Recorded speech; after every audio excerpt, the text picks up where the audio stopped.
ह्या अशा छोट्या छोट्या कोळंबीचा रस्सा छान बनतोच, पण कोळंबी भात पण छान लागतो. आज करूयात कोळंबी भात.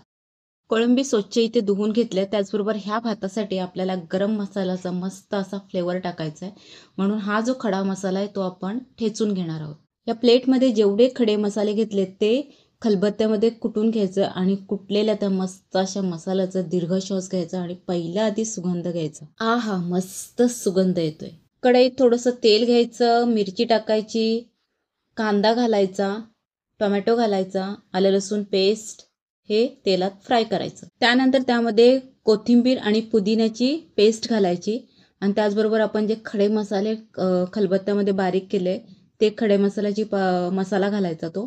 त्याचबरोबर त्यामध्ये गरम मसाला, हळद, लाल मिरची पावडर, बिर्याणी मसाला हे सगळे मसाले आणि इतर साहित्य हे सगळं छान असं परतून घ्यायचं. परतून झालेल्या त्या सगळ्या मसाल्यामध्ये त्यानंतर बटाटा घालायचा. बटाटा ऑप्शनल आहे, तुम्हाला आवडत असेल तर घाला. कोथिंबीर घालायची, जेवढे तांदूळ पाहिजे तेवढे तांदूळ घालायचे. आवश्यकतेनुसार भात शिजण्यासाठी जेवढं पाणी पाहिजे ते पाणी घालायचं. त्यानंतर सगळं मिक्स करायचं आणि त्यामध्ये चवीनुसार मीठ घालायचं आणि शिजू द्यायचं. एक मोठी उकळी आली की गॅस थोडा स्लो करायचा, झाकण ठेवून ही मस्त अशी कोळंबी भात शिजू द्यायचा. चला चला, झाकण उचला. आता तयार झालेला आहे आपला वीकेंड स्पेशल कोळंबी भात. चवीला छान, चवीला मस्त. नक्की ट्राय करा.